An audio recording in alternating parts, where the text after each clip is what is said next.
เธอวันนี้ฉันมาเจอหมึกกระดองอยู่ที่นี่อยู่ที่ร้านอาหารทะเลอยู่ไส้กงนะคะโอ้ยแต่ที่น่าทึ่งไปกว่านั้นก็คือมันไข่ด้วยทุกคนดูสิไข่หมึกกระดองทั้งนั้นเลยอุ้ยตายแล้วอันนี้คืออาหารร้านอาหารทะเลนะคะอยู่ริมทะเลไส้กงเมืองแม่สู่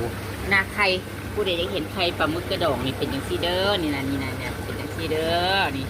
ก็เป็นตาแซ่บเด้คันเห็นอยู่ทะเลเนี่ยกินได้เด้อหั่นไข่อันนี้นะไข่ปลาหมึกกระดองนะผู้ใดเห็นแบบนี้นี่นะอยู่ทะเลนี่นะแล้วเป็นไข่ปลาหมึกกระดองเด้อสามารถเอาไปกินได้เด้อนี่เจ้าของห้านมันคือจะมาเลิศใช่ปะได้ทั้งหมึกได้ทั้ง